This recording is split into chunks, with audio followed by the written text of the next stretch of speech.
Greetings, friends. Um, Here's another video. I was rewatching the last video that I posted on YouTube, and I kind of didn't really listen to it before I posted it, but you know, I believe everything that I said on that was being honest.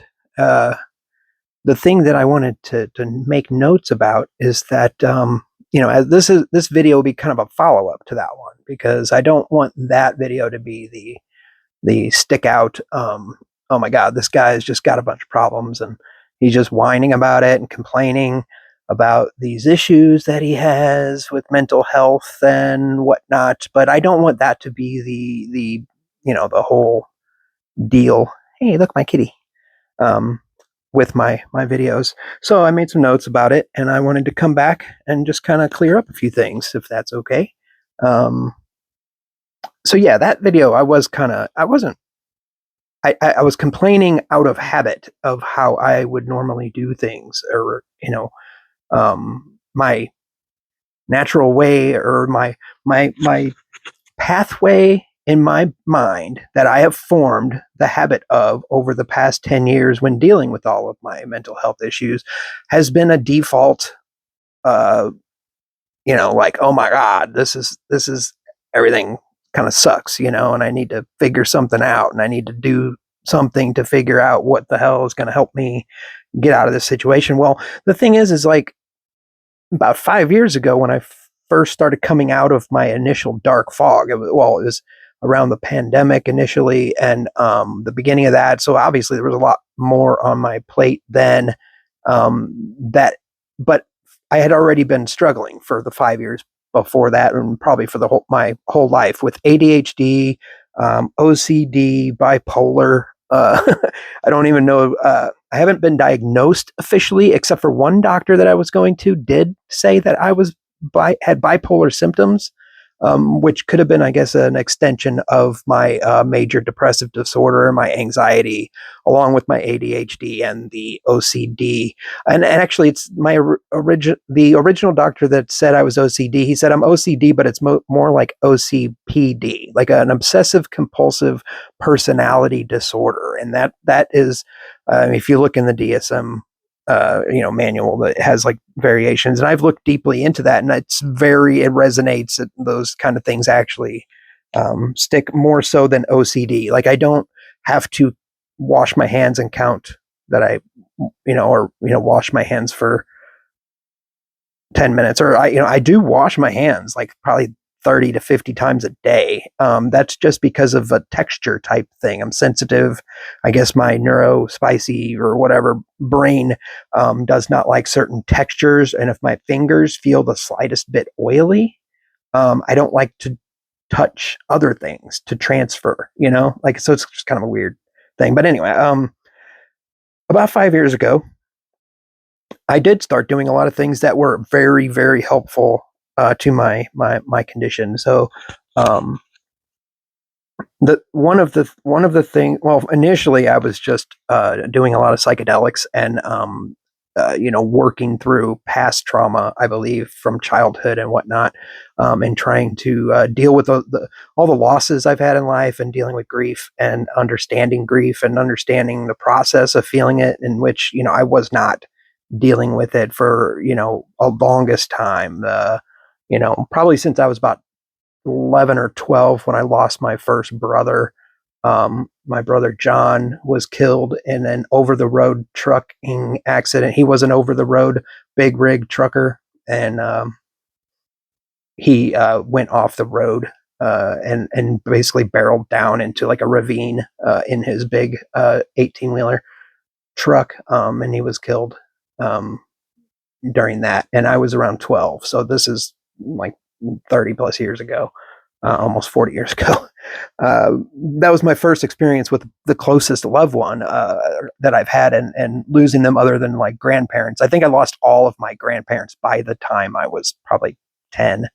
So I didn't grow up with grandparents very often, except for when I was very little. So anyway, I didn't deal with the grief because, I mean, even though I lost my brother then, I didn't really process it. I thought I did maybe, but then later as I was older and an adult and I was losing people around me, like my mom and another brother, and then I lost my dad a few years later after that, and then I lost another brother. I'm the youngest out of 7 kids total, and I have 4 brothers and 2 sisters, and I'm the youngest. But I was born like 10 years after my next sibling, or 8 years after my closest sister. And so I was kind of like raised like an only child, basically. But anyway, after losing people, I kind of wrote it all off as just the natural way of life. I don't really need to feel too bad about it because it's just natural part of life. It just happens.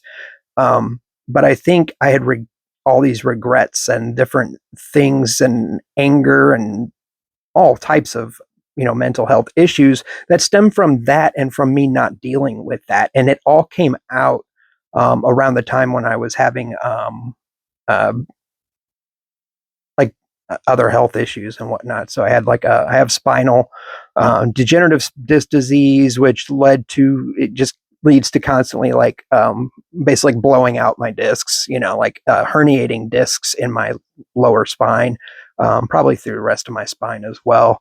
My x-rays and everything showed that like a majority of my discs were like so thin anyway, like they were just degrading. So like if I back when I was in the military and towards the end of my career, I had herniated a disc, and it was so bad it caused a lot of sciatica going down it was my right leg initially. 2 years, well, and I had a surgery to correct it, and was popping pain pills like crazy because that pain down my leg, and sometimes I couldn't walk. It was horrid. 2 years later, I had barely recovered from that first one, and then 2 years later, I did it again, and the next disc up got herniated, so that it was the disc was bulging, pushing on those nerves that run through your spine and then down to your lower extremities and all that. And so did it again, and then I was back in the same boat. I ended up going about 6 or 8 months in physical therapy trying to fix it, but of course it didn't fix. I had to have another surgery.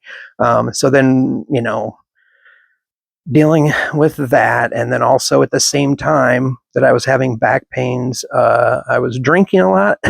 Not the best thing when you're on pain medication, but kind of that caused a lot of problems too.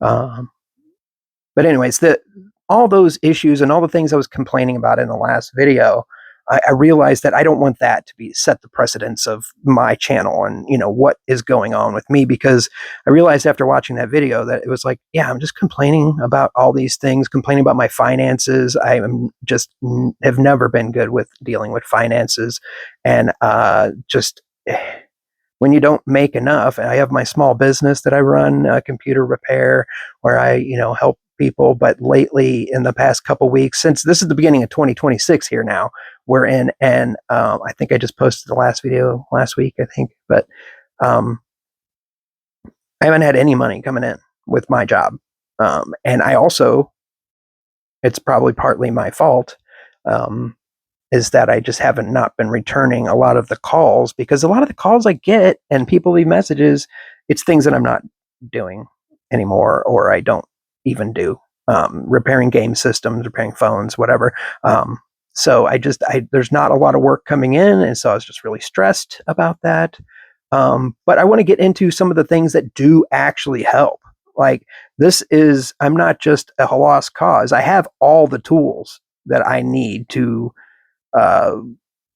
be better, and I have gone through so much already, and I have these tools. But the thing is sometimes remembering to use the tools at your disposal if you're having issues. Main thing is mindfulness. And I was just listening. If anybody's been following the news, there is a group of these Buddhist monks that I guess are kind of like stationed in Fort Worth, Texas, or practice from there, and they are walking across the United States, I guess from Texas, so it's not the full United States, all the way to Washington, D.C., and that's a long way. And they're stopping in all these different places and talking about peace and love and just being empathetic and and compassionate to people. Mindfulness, something I learned about. I'd heard about it long ago, but I didn't really understand the meaning of it. Like, what is mindfulness by definition? And what I have memorized is also, you can find the quote somewhere else. Um, Mindfulness is paying attention in a very particular way in the present moment and non-judgmentally. So it's taking, like imagine you're in a situation, in any situation, you should just practice mindfulness from the get-go. From the moment you wake up, you should say, this is going to be a peaceful day. This is my peaceful day. And you're sending that out to the universe. And if you're practicing mindfulness all the time, like if it's just in the forefront, like if it's right there and it's accessible in your brain immediately, then it just seems to help. It makes things way easier to deal with as they're coming in, as things are happening, as the days come in and out. If you have mindfulness, that is another tool that you can use. And so if you're just in just a little bit about mindfulness is the paying attention in a particular way. It's just even if it may be difficult in stressful situations, but if you're just like waking up, you can be like, mindfulness, let me pay attention. And you're paying attention to just, it's not just everything around you, but you're slowing down. You're paying attention to what your thoughts are, the things that are coming into your mind, the things that you see, the things that you hear. And it's in that present moment. And a lot of times we do not think that way. We are always so far ahead of ourselves, or just reminiscing, just going back and thinking about the past situations we've been in, the things that have led up to this current situation that we did wrong. And then we beat ourselves up about it and all that stuff. But that's not the way to go. I know that. And I know that you know that. We all know this, but we get stuck. We get stuck in these patterns. And part of mindfulness is recognizing when you are in a pattern, when you are in that, or when you're stuck in that pattern, and you're like, oh, wait, this is something that I have been trying to get out of. So so in relation to that last video, I was not being mindful. I mean, I was mindful enough to put together the video and everything and talk through everything, but it was just kind of complaining and like, oh, this is where I am now. And yeah, I put the little thumbnail saying it's just being honest. And we can be honest with ourselves and we can talk about those things. But the problem is, we just don't want to dig right into that whole thing about being complaining and all that, because what that does, or any kind of negativity, when we have negativity in our mind and our thoughts and it comes out through our mouth, that is a pattern. That is we are putting that out to the universe, and it's basically the same as writing it on a piece of paper and making that thing true.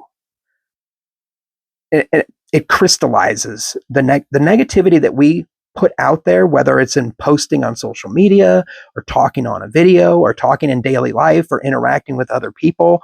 When we have that negativity, if we put that out there, that becomes a real solid thing. Almost, you can't see it, feel, but it becomes like, it resonates, it ripples out like throwing a pebble into the water, and it just branches out. So I don't want that last video to be like a negativity, but it's more of an example of how we can get trapped in those, we can spiral in those patterns. So a way to battle that is mindfulness, first of all, and then meditation. And a lot of people get like, oh, meditation is just woo woo. I can't sit there long enough and listen to my own thoughts. Well, it's not really about that. Some of it is, but like if you are paying attention to your breath and you're actually doing like a guided meditation, if you do a guided meditation, it will have little cues to kind of help your mind come back to your breathing. If you're focusing on your breathing in the present moment, then that at that point in time, that is mindfulness. It is also part of meditation, and you need to be aware. And awareness is a whole other thing too that comes along with it. Being aware of what we are. Oh, you like my Haruhi T-shirt? Anyway, this was a J-list special. I don't even remember that. Anyway, meditation and mindfulness, they work, but you have to remember to do them. I have not been meditating lately. I've been doing kind of a half-ass, listening to some hemisync type things to try to synchronize both hemispheres of your brain. Or you can look into that. I'm not going to go deep into that in this video, but anyway, been doing that and listening to the kind of just they're almost like binaural beats, and they can help. And I'll sit and meditate, kind of in my own way, just thinking about my breath and calming down, and going from my my toes to my head, or my head to my toes, and you know you're basically just like telling your brain to remember, okay, go from your head and then down to your neck and your shoulders, your back, your torso, throughout the top of your arms, out to your fingertips, and then just remembering that you have a whole body that is right here, and you're connecting that with your brain and the signals in the present moment. And yeah, that helps.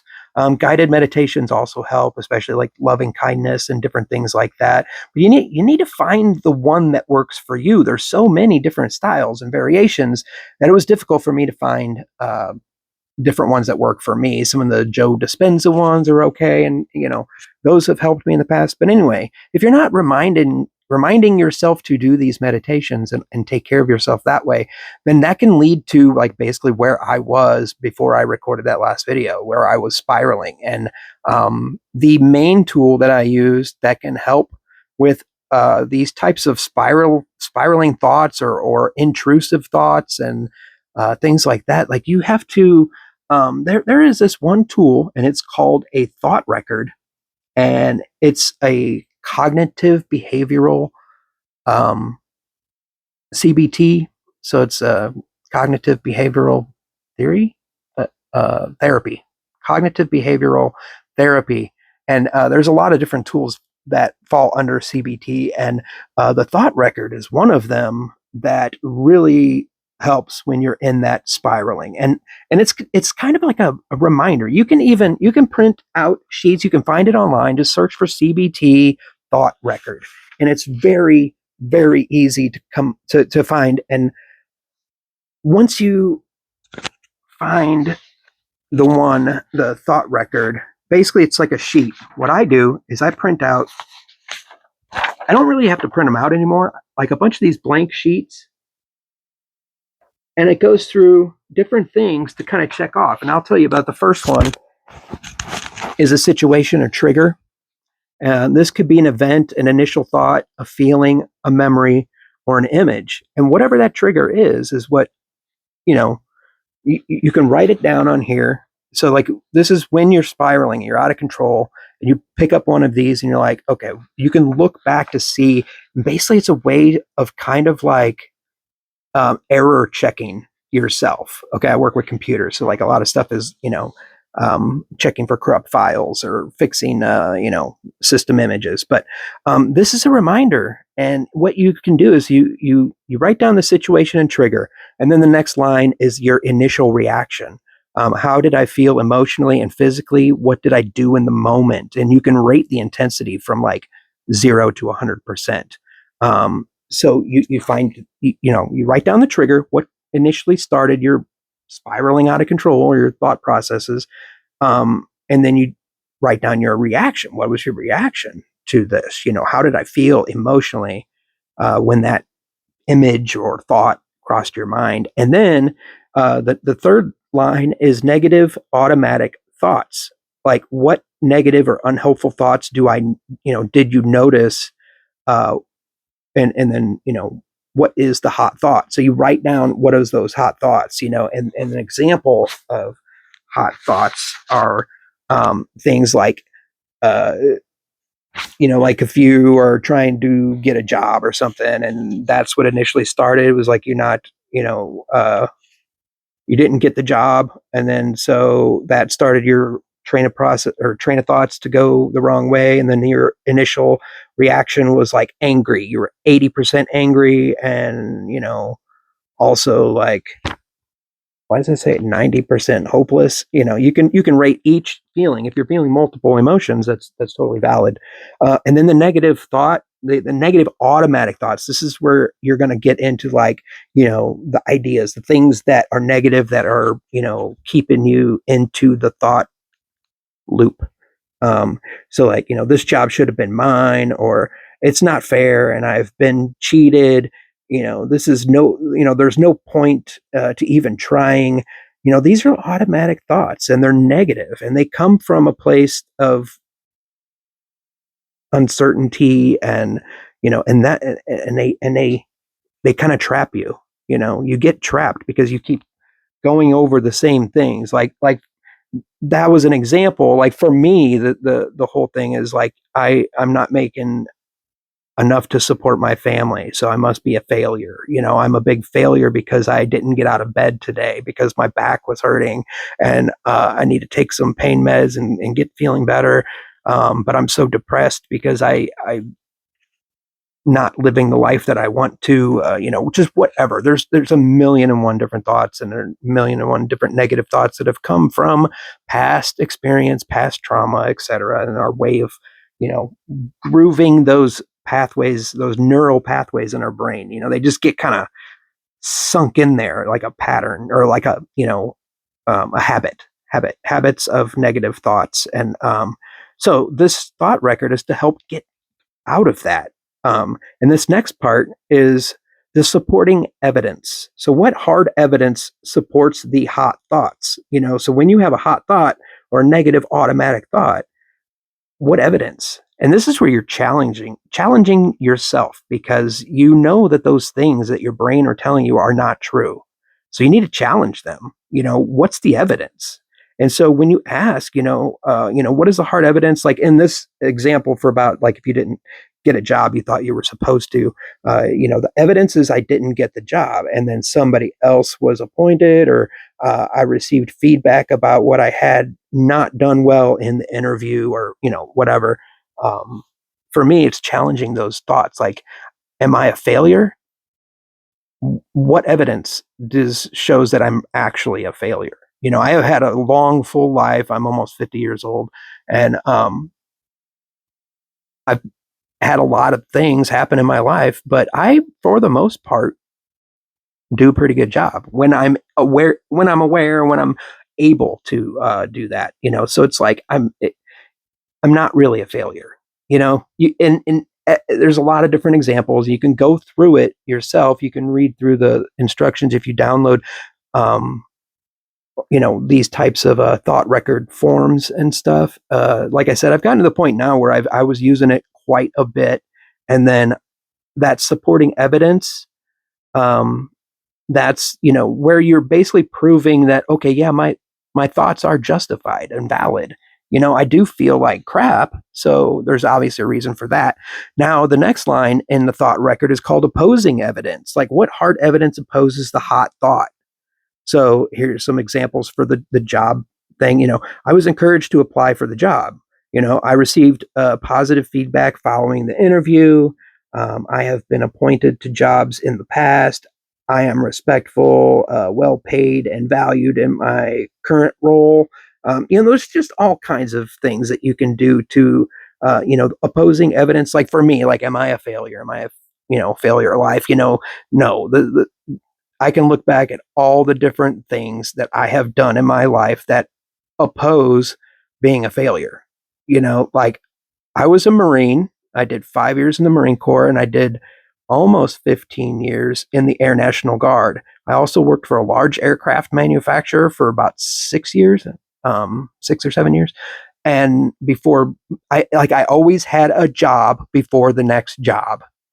And I always had career opportunities almost like lining up when I was working in aviation with the military and civilian sides of it. So there's all these things that you can just name out. So these CBT thought records,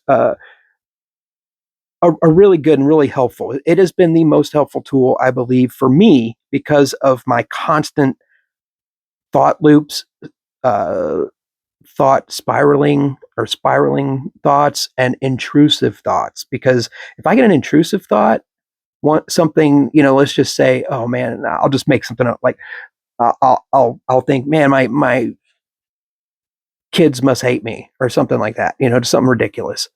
And then I will look at, and my brain will be spiraling. Oh, they hate me because I don't do this or do that, or have done this in the past or have done that, and they didn't like it, and we got in a fight, or you know whatever. There's a million different examples. It's the thing is like you got to challenge those thoughts, and if we don't challenge those thoughts, then kind of laying down here. If we don't challenge them, then when we get stuck in the loop. But this is a good tool to use that. The next line on it is a balanced alternative thought, and this is where we get into ways we can help, or ways we can help it. What was the more helpful and realistic way of thinking about this? So, some of the examples were like, I'm disappointed that I didn't get the job, but I can accept that this is just one situation, and then you can rate it too. You can put like 80%. Or interviews are tricky and it's difficult to know what they're looking for. And that's true. These are the alternative thoughts that are more balanced, Um, the other person may have been better suited. I gained some valuable experience, and I am glad that I took the chance to apply. So you got out there, you went to the interview, you did those things that were normal and required of you, and you did that. You did all those things, and that's what I have to tell myself all the time too. Is like, what did I do? What didn't I do? Um, and then the final line on this for the thoughts record is outcome and the learning. What can I learn from the preemptive the situation, or what can I learn from this to preempt the situation in the future? So like if you're going to start to basically to prevent having that same thought spiral, that thought loop where you get trapped in, you can remember that situation was more whatever. So you can say, feeling disappointed, but calmer and more reflective about the experience. Or I noticed that my initial reaction was to automatically feel rejected, unfairly treated, and to assume that the world is against me.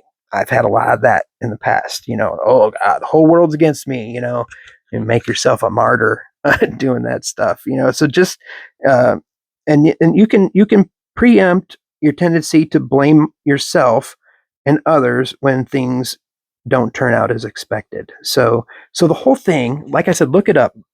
Look up CBT thought record, and there's a whole bunch of examples, and you can get those to help you for that.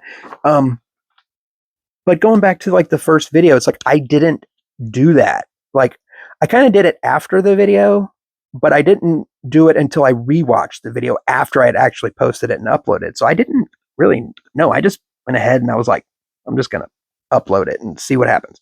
But I'm doing this video in the same way to kind of just say that there's so many tools out there, and there's so many different ways that we sorry, I keep looking up. I have a TV here, and I'm watching my friend's live stream on YouTube. Nomadic Gaijin, shout out. Uh, Find something to do. Like that's what I've been doing lately. Is I've found the solace. Like I used to worry all the time, and worrying does nothing. It's spending energy towards no resolution. You're wasting energy when you worry, unless you're actually doing something to prevent that thing that you're worrying about to happen. You're doing nothing. So when I used to worry, or when I've been worrying, I've been kind of just distracting myself or finding a place to go that can help get me out of that my current situation, or not even that. And it's not like an escape. Escapism has its own issues. What is good though is to find something that makes you happy. find something, whether it's watching an old show that you like, an old favorite TV show, or for me, it's like different anime and things like that, or finding a friend's live stream that's very interesting. Like this guy, rides around on a bike in Japan, or drives around in his van and stays at these different places. But he it's a whole IRL, in real life, live stream, so you can check him out and watch it. That's what I do. I find live streams. I didn't used to, and I hadn't for a long time until I found this stream, and it's a bunch of good people in the chat and everything. Find things like that. So like, I am still worried about all the stuff I talked about in the first video, but I'm not stuck in that. I'm not still there. You know what I mean? And it's only usually for a few minutes. So like when I recorded that video, I was like, man, I just get it off my chest, get all these things, which is a good thing. I wasn't solidifying or crystallizing those negative thoughts that are the things like, oh my God, what am I going to do? Like I kind of know what I need to do. You know what I mean? Anyway, I just wanted to follow up with that. Remember mindfulness, meditation, find the one that works for you. And the CBT thought record is really, really helpful. There's just all kinds of stuff out there for people like me, for people who, if you're watching this video and you have mental health issues, I suggest you look into the thought record for cognitive behavioral therapy. I think everybody should have therapy, but now my doctors and my therapists have said, like, no, the VA, which is who I go through, like, they don't want anybody to depend on therapy. I can understand that to a degree, but it should always be there to help get you stable, and that's what they said too. But I think sometimes it's just good to have people to talk to. That's an unbiased audience, someone who doesn't know your situation and know your life. Because when you talk to someone like a family member or something like that, then they're not trained professionals to give you the best advice. They can give you good advice. Friends give me good advice all the time, but you need that outside your circle, kind of outside your little bubble type person who can unbiasedly give you some tools that can help. And that's basically how I got the thought record and other things like that. Anyway, thanks for listening to me ramble. I am going to leave it at this, and this will be a mental health update. Not an update, because I'm actually feeling better today, even though I slept pretty much all day. And then got up and started cleaning house and stuff and doing random things and drank some tea, and I'm watching my friend stream. It's just, yeah, everybody be good out there. Be good to yourselves. Number one, you have to be good to yourself. But we all struggle. We all have issues that sometimes they compound and they build up. And if we don't deal with them one by one, or when they come up, then it can definitely cause more issues down the line. So everybody stay safe out there. There's a lot of stuff going on in the world, a lot of things I do not like that frustrate me. Don't doom scroll when you're looking into this stuff, because the algorithm is going to get you into that, and it's just going to it's going to feed that part of your fear. That's what they want. They want you to be afraid. And I am afraid. I'm definitely afraid of what's going on in the world right now in a lot of different places, and especially in my own country. And it is ridiculous, the things that are happening, and I hope things change soon. I am looking into finding ways that I can help and participate, whether it's through protests or other ways. If I can't get out and about out there, there's always some way that we can help fight back for what we need, so that we can enjoy the best peaceful and loving and compassionate life that we can. So until next time, I will see you later, and have a good one. Have a good one. Peace. Much love.